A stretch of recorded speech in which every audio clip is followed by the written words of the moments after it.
त्रिवेदा IAS में आपका स्वागत है। मेरा नाम है संजय और मैं आपको इकोनॉमिक्स पढ़ाने वाला हूँ। आज से हम इकोनॉमिक्स सब्जेक्ट है उसकी शुरुआत करने वाले हैं। आज हमारा इंट्रोडक्शनरी क्लास रहेगा। देखिए, जो इकोनॉमिक्स सब्जेक्ट है, अगर उसको आप समझें, अपने दैनिक जीवन से जोड़े, तो काफी इजी सब्जेक्ट है ना। तो देखिए, मैं क्या बोलता हूँ इसको कि इकोनॉमिक्स है वो यूपीएससी प्रीलियम्स का आपका डरावना भूत है या फिर स्कोरिंग साथी। यानी कि वो आपको डराता है या फिर आपके लिए स्कोरिंग साथी हो सकता है। तो देखिए, जो हम ये लेक्चर करने वाले हैं, इसमें हम इस भूत को भगाते हुए हम इसको स्कोरिंग साथी बनाएंगे। इसमें हम ये देखेंगे कि सिलेबस यूपीएससी ने क्या दिया है, वास्तव में यूपीएससी क्वेश्चन कैसे पूछता है, कैसे हम स्कोरिंग जो जो डरावना है ये, इसको हम कैसे स्कोरिंग साथी में चेंज करेंगे, कैसे करेंगे, है ना। तो अगर आपको ये चीजें पसंद आती हैं, है ना, तो लाइक कमेंट जरूर कीजिएगा। अगर फर्स्ट बार आए हैं तो सब्सक्राइब जरूर कीजिएगा।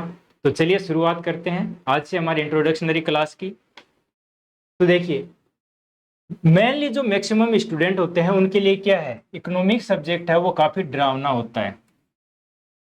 डरावना क्यों होता है? देखिए, जो स्टूडेंट होता है वो अच्छे से तैयारी करता है ना, अच्छे फैकल्टी से पढ़ता है, अच्छी अच्छी बुक्स पढ़ता है, जो एनसीईआरटी हैं, है ना, आपका, या फिर तमिलनाडु बुक है, स्टैंडर्ड बुक है, रमेश सिंह है, वहां सब, तो वो सब जगह से पढ़ लेता है ना।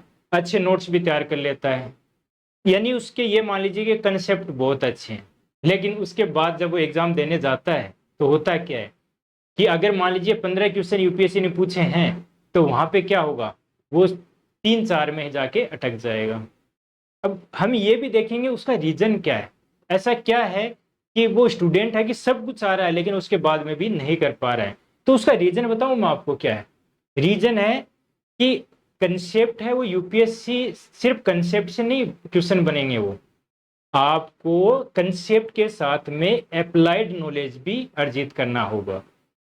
यानी कि सिर्फ आपको सिद्धांत नहीं पढ़ने हैं, सिर्फ ज्ञान अर्जित नहीं करना, आपने भर भर के ज्ञान अर्जित कर लिया, बल्कि आपको जैसे गाड़ी सीखनी है और गाड़ी के बारे में आप डिटेल से पढ़ लेते हैं, सब कुछ पढ़ लिया, इंस्ट्रक्शन है वो सब की, क्या कैसे करना चाहिए, कहाँ पे कैसे मोड़ना चाहिए, स्टीयरिंग कैसे मोड़ना चाहिए, है ना, जो क्लच है उसका कैसे यूज करना चाहिए, ब्रेक कैसे है, गियर कैसे डालते हैं, वो सब बता दिया। लेकिन क्या उसके बाद आप गाड़ी चला पाएंगे? नहीं। जब तक आप स्किल अर्जित नहीं करेंगे आप गाड़ी नहीं चला पाएंगे। तो ये सब जो गेम है वो किसका है? स्किल का, कौशल का। और जो हम ये क्लास करने वाले हैं इसके अंतर्गत हम इसी स्किल को सीखने वाले हैं। ठीक है, तो चलिए शुरुआत करते हैं। याद रखिएगा, ये इकोनॉमिक्स है वो आपके लिए एक डरावना है अभी, और हम इसको एक अच्छा स्कोरिंग साथी बनाने वाले हैं और आपकी सफलता में ये जरूर, है ना, सहायक होगा, ये मेरा वादा है। आप पूरा वीडियो देखिएगा, पूरा सिलेबस है ना, वो कंप्लीट कीजिएगा। जितने भी वीडियो आपको मिलते हैं, है ना, आप एक एक चीज को ध्यान से सुनिएगा, है ना। और यहाँ पे हम पीवाईक्यू भी देखेंगे, उसके माध्यम से मैं आपको सोल्व करने का तरीका भी बताऊंगा, और बताऊंगा कि किस प्रकार से जो आपका सिद्धांतिक ज्ञान है ना, उसको कैसे अप्लाई करना है। तो जुड़े रहिए और अपने दोस्तों को शेयर जरूर कीजिएगा। तो बात करते हैं कि जो अर्थशास्त्र है उसकी जो चुनौतियां हैं उनको हमें अवसर में बदलने की आवश्यकता है। मैं हूं संजय कुमार जांगिड़, 2 बार यूपीएससी इंटरव्यू दिया है, इसके अलावा स्टेट पीसीएस उसके इंटरव्यू में भी शामिल रहा हूं। पिछले 8 वर्ष से विभिन्न कोचिंग संस्थाओं से जुड़ा हूं, जो टॉपर्स रहे हैं उनके मेंटर भी रहा हूं। तो चलिए शुरुआत करते हैं। तो देखिए, सबसे पहले है कि भूत क्यों लगता है, इकोनॉमिक्स है वो भूत क्यों लगता है, क्यों ये एक चुनौती के रूप में हमारे समक्ष रहता है। तो देखिए, सबसे बड़ा कारण होता है अवधारणात्मक अस्पष्टता। देखिए, इसमें कंसेप्ट है वो इस तरीके से हैं कि आप एक कंसेप्ट पढ़ेंगे उसमें 10 कंसेप्ट जुड़े हुए रहेंगे। कि आप एक डेफिनेशन देख रहे हैं, वहां पे अलग अलग शब्दों के अलग अलग अर्थ हैं। और दूसरा ये देखेंगे कि आपने एक टॉपिक पढ़ा है और उसका जो चीजें हैं वो आपको 10वें टॉपिक में पढ़नी है ना। तो इसका अर्थ क्या है कि जब तक आप कंप्लीट इकोनॉमिक्स नहीं कर लेते हैं, मतलब इकोनॉमिक्स का जो सिलेबस है वो कंप्लीट नहीं कर लेते हैं, तब तक आपको हर बार कुछ चीजें अधूरी लगेंगी, है ना। क्योंकि होता क्या है कि जैसे मान लीजिए हम एक टॉपिक पढ़ रहे हैं और उसमें जो कंसेप्ट है वो आपके 5th चैप्टर में आना है, और अगर हमने वहां पे डिस्कस करना शुरू कर दिया तो बेवजह की जो टाइम है वो ज्यादा बढ़ जाएगा। है ना। तो यही होता है कि जो अवधारणात्मक अस्पष्टता है उसके कारण बहुत सारी समस्याएं होती हैं, और इसके जो कंसेप्ट होते हैं, कॉन्सेप्ट है, वो काफी अमूर्त होते हैं, मतलब आपको पता भी नहीं चलेगा। इसमें रिलेटिव चीजें बहुत ज्यादा होंगी कि ऐसा है तो ऐसा हो सकता है, कुछ है कि कुछ चीजें स्थिर हो गई, है ना, कुछ चीजें चेंज हो गई। तो अगर ये आप टॉपिक कवर कर लेंगे ना, उसके बाद में आपको सब चीजें इजी लगने लग जाएंगी। करंट अफेयर्स का प्रभुत्व रहता है इसमें, तो इसमें स्टैटिक प्लस डायनेमिक इन दोनों का आपको मेल देखने को मिलता है। ये जो सबसे ज्यादा महत्वपूर्ण है, अप्लाइड नॉलेज। जो भी क्वेश्चन आते हैं, मतलब ये मान लीजिए 15 क्वेश्चन आते हैं, तो उसमें से 2-4 को छोड़ दीजिए, है ना, कम से कम 10 क्वेश्चन ऐसे हैं वो प्योरली अप्लाइड नॉलेज होगा। देखिए जैसे अभी 2025 में एक क्वेश्चन पूछा गया था, राजकोषीय घाटा, प्राथमिक घाटा, है ना। उसमें ये नहीं पूछा गया कि राजकोषीय घाटा क्या होता है, प्राथमिक घाटा क्या होता है, या उनका सूत्र क्या होता है, बल्कि पूछा क्या, उसमें उन्होंने कैलकुलेशन दे दी, मैथ दे दी कि राजकोषीय घाटा में ये स्थिति है, सरकार ने इतना लोन लिया है, सरकार की जो राजस्व प्राप्ति इतनी है, राजस्व व्यय ये है, इस तरीके से पूछ लिया। और उसका परिणाम क्या हुआ कि जिनको अच्छे से आते थे ये चीजें, उनका बहुत अच्छा कंसेप्ट था, वो भी लोग उसको गलत करके आ गए। तो यही चीज है ना। तो यहाँ पे ये वाला पॉइंट है, अगर इसको आपने कमांड बना ली इस पे, अनुप्रयोगात्मक प्रश्नों पे, तो आप बहुत अच्छा कर सकते हैं। फिर आता है जटिल शब्दावली। देखिए इकोनॉमिक्स होता है, उसको क्या किया जाता है कि समझाने के चक्कर में काफी इजी बना दिया जाता है ताकि स्टूडेंट के समझ में आ सके। लेकिन ये इजी है वो उनके लिए घातक बन जाता है। क्यों बन जाता है? क्योंकि देखिए यूपीएससी जब पूछ रहा है तो वो आपको सामान्य भाषा में तो पूछेगा नहीं, जो स्टैंडर्ड इकोनॉमिक्स की लैंग्वेज है उसी से पूछेगा, है ना। तो फिर क्या है कि वो आपकी भाषा ही समझ में नहीं आती है। तो ये भी एक बड़ा मुद्दा है, काफी तकनीकी भाषा रहती है इसमें और काफी बारीकियां देखने को मिलती हैं। इसके अलावा एक ये जो पार्ट है कि सही सोर्स का अभाव। देखिए यूपीएससी की जो डिमांड है वो लगातार चेंज हो रही है। पहले यूपीएससी क्या डायरेक्टली क्वेश्चन पूछता था, वो जो थीम थी वो लगातार रिपीट होती थी, लेकिन वर्तमान में ऐसा नहीं है, लगातार चेंज हो रहा है यूपीएससी। और उसके अनुसार जो अभी वर्तमान में यूपीएससी जो कोचिंग इंडस्ट्री है उसमें ऐसा नहीं है कि वो समय के साथ में जो कंटेंट है वो क्वालिटी को दे पा रहा है। तो ये भी एक बड़ी मुश्किल है, और स्पेशली हिंदी मीडियम में तो ये काफी बड़ा मुद्दा है।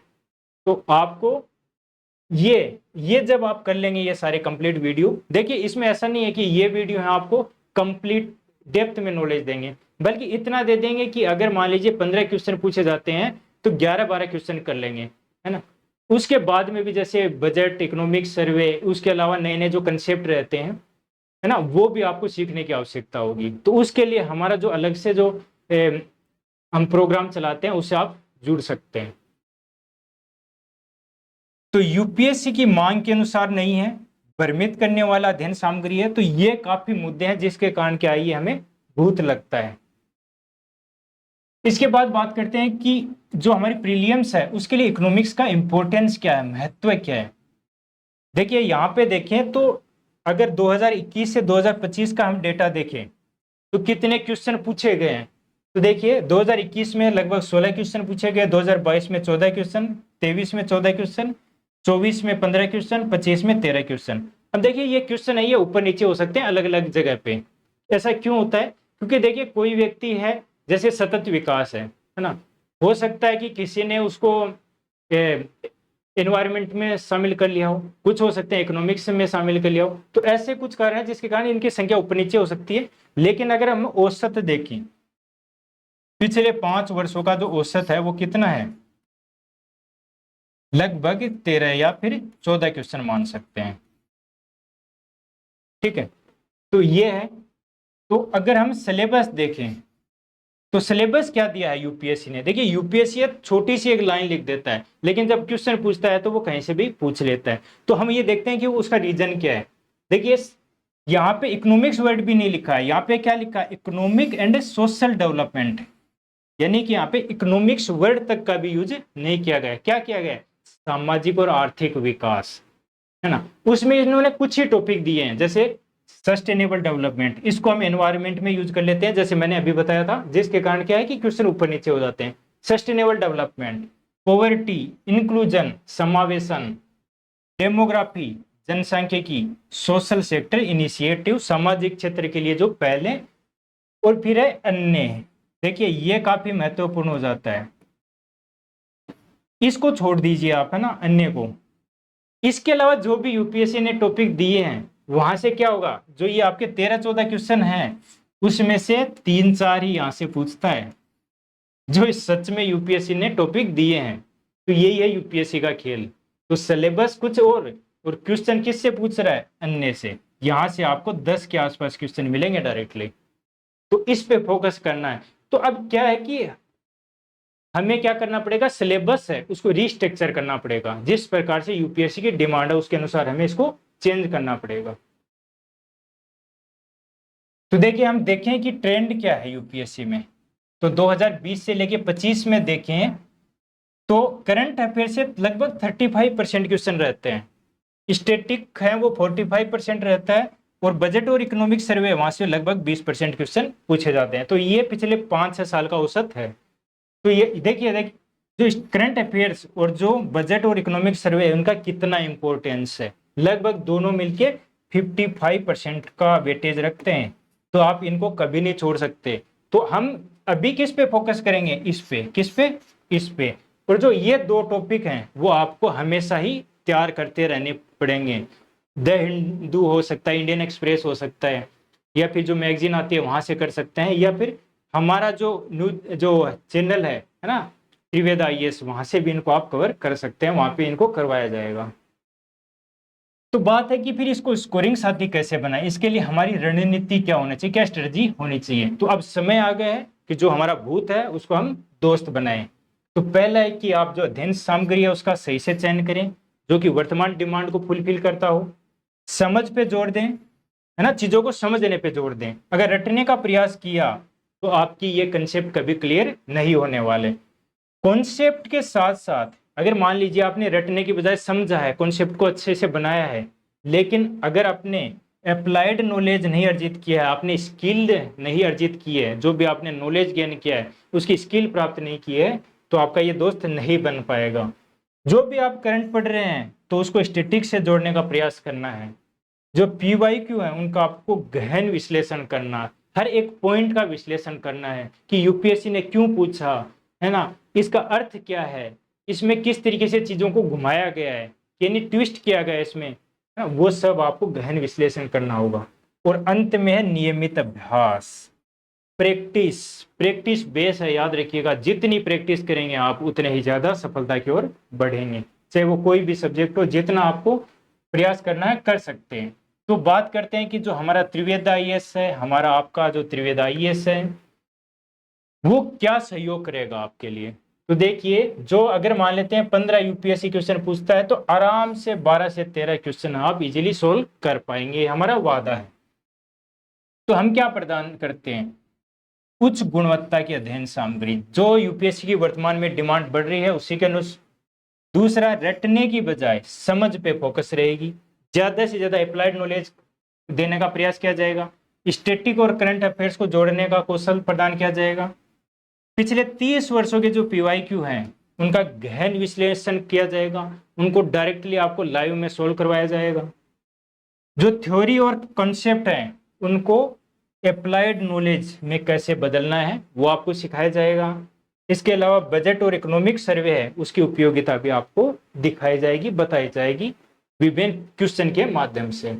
तो आपके लिए है कि सही सोर्स क्या हो सकते हैं इसके लिए। तो पहला सोर्स हो सकता है एनसीईआरटी या तमिलनाडु बुक, है ना। अगर आपको चाहिए तो तमिलनाडु बुक जो कि इंग्लिश में आती है उसके पूरे वीडियो हम आपके लिए अवेलेबल करवा देंगे। त्रिवेद आईएएस के नोट्स हैं, इकोनॉमिक सर्वे, बजट, आरबीआई की रिपोर्ट और द हिंदू, या फिर आपका बिजनेस स्टैंडर्ड, जो भी आप पसंद करें वो पढ़ सकते हैं। बात करते हैं सिलेबस की, जो कि हमने रीस्ट्रक्चर किया है। तो देखिए यूपीएससी ने जो दिया है ना, वहां से वो क्या है 3-4 क्वेश्चन पूछता है, जो अन्य वर्ड लिखा हुआ है, आदि वर्ड लिखा हुआ है, उससे सब कुछ पूछ रहे हैं। तो देखिए हम मैक्रो इकोनॉमिक्स, मैक्रो इकोनॉमिक्स सबसे ज्यादा इसी पे बल देंगे, मैक्सिमम जो चीजें होती है वो यहीं से पूछी जाती है। इसमें हम बेसिक कंसेप्ट देखेंगे कि इकोनॉमिक्स और इकोनॉमी क्या होता है, सिक्रेसी ऑफ रिसोर्स क्या होता है, मतलब रिसोर्स है उनकी सीमितता का क्या अर्थ है, अपॉर्चुनिटी कॉस्ट क्या होता है, law of demand and supply क्या है, national income, money and supply, inflation and recession, fiscal policy and government budgeting, monetary policy, external sector, financial market, payment जो इकोसिस्टम है, बैंकिंग एंड बैंकिंग रेगुलेशन, ये हमारे macro economics के topic रहेंगे। और जो इसके बाद में आता है माइक्रो इकोनॉमिक्स। देखिए माइक्रो इकोनॉमिक्स से इससे ज्यादा यूपीएससी ने क्वेश्चन पूछे नहीं है आज तक, मुश्किल से 3-4 क्वेश्चन पूछे हैं, तो इसमें हम ज्यादा नहीं भटकेंगे, सिर्फ जो पूछे गए हैं या फिर जो मूल थीम है उन्हीं पे इनको करने का प्रयास करेंगे। तो ये काफी लो इंपॉर्टेंस वाली है, तो इस पे हम ज्यादा ध्यान नहीं देंगे। इसके बाद करते हैं इंडियन इकोनॉमी की। किसकी? इंडियन इकोनॉमी की। तो इसमें मेनली जो भारतीय अर्थव्यवस्था से जुड़े हुए क्वेश्चन डायरेक्टली पूछे जाते हैं वो प्लानिंग से, 1991 के जो रिफॉर्म हुए, poverty and unemployment, agriculture, industry, infrastructure, energy sector, human resource and development, और फिर सोशल सिक्योरिटी। तो सोशल सिक्योरिटी में हमें पढ़ेंगे कि कौन कौन सी जो विभिन्न योजनाएं सरकार चलाती है उनको देखेंगे। तो फिर बात है कि आप बढ़े आत्मविश्वास से। तो अब टाइम आ गया है कि जो हमने बताया उसको पालन कीजिए और आत्मविश्वास से आगे बढ़िए। तो अब इकोनॉमिक्स है वो आपको लग सकता है फिर भी चुनौतीपूर्ण, लेकिन याद रखिएगा कि असंभव बिल्कुल भी नहीं है। हम आपको बिल्कुल इजी लैंग्वेज में समझाएंगे हर चीज को। तो आपका धन्यवाद, और अगर आपका कोई प्रश्न है तो वो आप क्वेश्चन है तो कमेंट करके बताइएगा, हम उसका सोल्व आपको प्रोवाइड करवाएंगे। तो थैंक यू, स्वागत है आपका फिर से।